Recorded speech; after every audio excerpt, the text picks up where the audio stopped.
नमस्कार, स्वागत है आप सभी का ग्रैंड न्यूज नेटवर्क में और मैं हूं आपके साथ सीमा। चलिए एक नजर डाल लेते हैं आज की ताजा खबरों की ओर।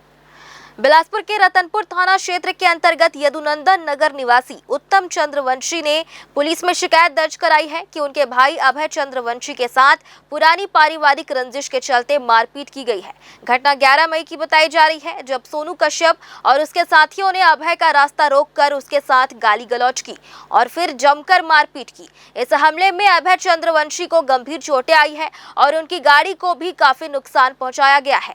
मामले की गंभीरता को देखते हुए रतनपुर पुलिस ने पीड़ित की शिकायत पर तत्काल कार्रवाई करते हुए आरोपियों के खिलाफ सुसंगत धाराओं में मामला दर्ज कर लिया है और पुलिस अधिकारियों का कहना है कि मामले की जांच जारी है और आरोपियों की गिरफ्तारी के लिए आगे की कानूनी प्रक्रिया अमल में लाई जाएगी।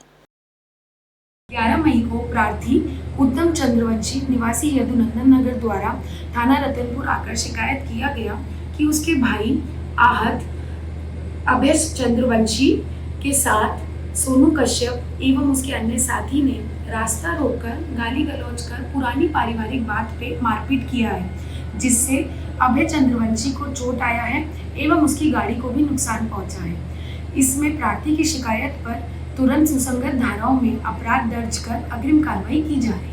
बिलासपुर के व्यापार विहार स्थित श्री मारुति गुड्स गैरेज में खाद्य एवं औषधि प्रशासन विभाग ने बड़ी कार्रवाई करते हुए एवरेस्ट मीट मसाला के संदिग्ध पैकेट जब्त किए हैं। कंपनी के प्रतिनिधि की मौजूदगी में की गई इस जांच के दौरान लगभग 50,000 रुपए मूल्य के 9 बॉक्स सीज किए गए हैं, जिनके पैकिंग और गुणवत्ता पर नकली होने का संदेह जताया गया है। फिलहाल ये माल किस व्यापारी का है और इसकी सप्लाई कहां होनी थी, इसका खुलासा नहीं हो पाया है।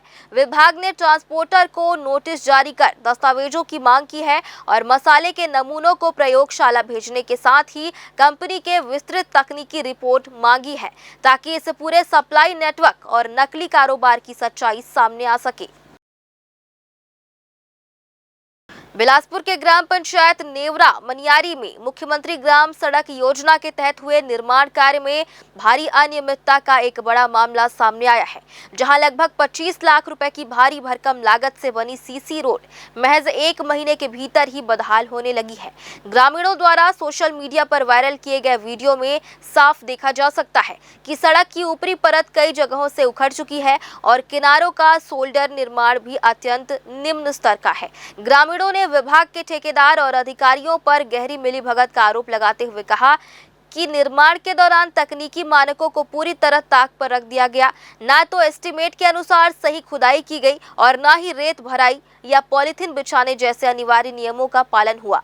इसके अतिरिक्त कंक्रीट के मिश्रण में तय अनुपात का ध्यान नहीं रखा गया और काम पूरा होने के बाद पानी की तराई में भी भारी लापरवाही बरती गई, जिसके परिणाम स्वरूप सड़क समय से पहले ही जर्जर हो गई।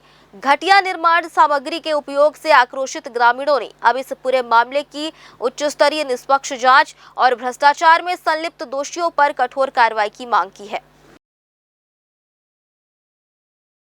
बिलासपुर के तोरवा क्षेत्र अंतर्गत बापू नगर निवासी अमन चौहान पर शराब के लिए पैसे मांगने और मना करने पर नुकीली वस्तु से हमला करने वाले आरोपी प्रियांशु बक्सेल को गिरफ्तार कर लिया गया है।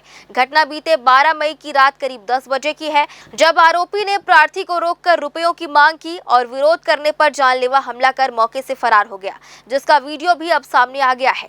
मामले की गंभीरता को देखते हुए जब घेराबंदी की गई तो आरोपी ने भागने की कोशिश की, जिससे गिरकर उसके पैर और घुटने में गंभीर चोटें आई है। चलने की स्थिति में न होने के कारण उसे व्हीलचेयर की मदद से अस्पताल ले जाकर उपचार कराया गया। पकड़े गए आरोपी का पुराना आपराधिक रिकॉर्ड रहा है। उसने इससे पहले तारबहार क्षेत्र में शेख समीर नामक युवक पर हमला किया था और सिरगिट्टी इलाके में अपने जीजा के साथ भी मारपीट की थी। फिलहाल आरोपी के खिलाफ विभिन्न धाराओं के तहत मामला दर्ज कर आगे की कानूनी कार्रवाई की जा रही है। तोरवा थाना क्षेत्र में जो प्रार्थी हैं अमन चौहान, इसके साथ प्रियांशु बक्सेल नाम का जो आरोपी है, उसने लड़ाई झगड़ा की थी और नुकीली चीज से हमला करके भाग गया था। उपरोक्त मामले में थाना तोरवा में अपराध पंजीबद्ध किया गया था, उसकी पतासाजी की जा रही थी। देर रात इसमें थाना तोरवा एसीसीयू और थाना तारबहार की टीम के द्वारा घेराबंदी करके उसको पकड़ा गया है। इसके अतिरिक्त इसने कुछ दिन पहले तारबाग क्षेत्र में भी एक लड़के के साथ नुकीली हथियार से मारपीट की थी और साथ ही सिलगुट्टी थाना क्षेत्र में अपने जीजा के साथ मारपीट का इसके अगेंस्ट में अपराध पंजीबद्ध था। लगातार इसकी पतासाजी की जा रही थी, परंतु ये लगातार फरार से हो गया था। कल इसे पकड़ने में पुलिस की सफलता मिली है और उसके विरुद्ध कड़ी कार्रवाई की जाएगी। सबसे बड़ी केबल कंपनी ग्रैंड विजन के साथ अब एक नया अध्याय जुड़ गया है। शॉर्टनेट में डायरेक्टर रहे दीपक पांडे ने अब ग्रैंड विजन का दामन थाम लिया है। इस अवसर पर ग्रैंड ग्रुप के चेयरमैन गुरुचरण सिंह होरा ने दीपक पांडे को पूरे ग्रैंड ग्रुप परिवार में शामिल होने पर बधाई एवं शुभकामनाएं दी। इस दौरान ग्रैंड ग्रुप के सभी वरिष्ठ पदाधिकारी मौजूद रहे। ग्रैंड ग्रुप के चेयरमैन गुरुचरण सिंह होरा ने कहा कि दीपक पांडे पहले प्रतिद्वंदी कंपनी के साथ कार्यरत थे। विचारों में मतभेद जरूर रहे, लेकिन कभी मनभेद नहीं रहा। उन्होंने कहा कि दीपक पांडे का ग्रैंड विजन से जुड़ना पूरे समूह के लिए खुशी और मजबूती की बात है। उनकी कार्यशैली, अनुभव और मेहनत से सभी परिचित है। जहां जहां उन्होंने काम किया है, वहां उन्होंने पूरी ऊर्जा और समर्पण के साथ अपनी जिम्मेदारियां निभाई है। उनकी लगन और नेतृत्व क्षमता का ही परिणाम है कि वे हर क्षेत्र में सफलता हासिल करते रहे हैं। ग्रैंड विजन लगातार विस्तार और बेहतर सेवाओं की दिशा में आगे बढ़ रहा है। ऐसे में अनुभवी और ऊर्जावान सहयोगी के रूप में दीपक पांडे का साथ कंपनी को नई ऊंचाइयों तक पहुंचाने में महत्वपूर्ण भूमिका निभाएगा। वहीं दीपक पांडे ने ग्रैंड ग्रुप परिवार में शामिल करने के लिए चेयरमैन गुरुचरण सिंह होरा का आभार जताते हुए विश्वास दिलाया कि कंपनी की प्रगति और ग्राहकों को बेहतर सेवाएं देने के लिए वे पूरी निष्ठा और मेहनत के साथ कार्य करेंगे। उन्होंने कहा कि मल्टीनेशनल कंपनियां अपने लुभावने ऑफर्स के जरिए लोगों को जोड़ तो लेती है, लेकिन बाद में उन्हें उनके हाल पर छोड़ देती है। ऐसे माहौल में भरोसे और गुणवत्ता आधारित सेवाएं देने वाली ग्रैंड विजन एक मजबूत और विश्वसनीय विकल्प है। उन्होंने यह भी कहा कि आने वाले समय में कंपनी लगातार नई योजनाओं के जरिए उपभोक्ताओं को बेहतर सुविधाएं उपलब्ध कराएगी और प्रदेश में अपनी सेवाओं का विस्तार करेगी। देखिए, केबल का व्यवसाय जो है वो पूरे छत्तीसगढ़ में बहुत सालों से चल रहा है और दीपक भाई जो है पिछले 15-20 वर्षों से इंडिपेंडेंट अपना नेटवर्क शार्कनेट के नाम पे चला रहे थे। और जैसा कि आप लोग को पता है कि संचालन में जितनी शक्ति और ताकत से उन्होंने इतने सालों में हमारे जैसे प्रतिद्वंद्वियों के सामने रहते हुए अपने बिजनेस को बहुत अच्छे से संचालित किया और छत्तीसगढ़ के कोने कोने तक शार्कनेट को पहुंचाया। ऐसा नहीं कि वो सिर्फ रायपुर तक सीमित रह गया। शार्कनेट की जितनी ताकत थी, जो भी ताकत थी, वो दीपक भाई के कंधों पे थी और उनके साथ बहुत से काम करने का अनुभव हुआ। हम लोग प्रतिद्वंदी जरूर थे, वैचारिक मतभेद थे पर मनभेद नहीं था। कभी कभी बातचीत भी हो जाती थी, कभी सलाह मशविरा भी हो जाता था, पर रास्ते अलग अलग थे। आज ग्रैंड ग्रुप के बारे में आपको बता दूं, ग्रैंड ने हमेशा अपने चिर परिचित विरोधियों को भी अपने साथ में लेके काम करने का प्रयास किया है।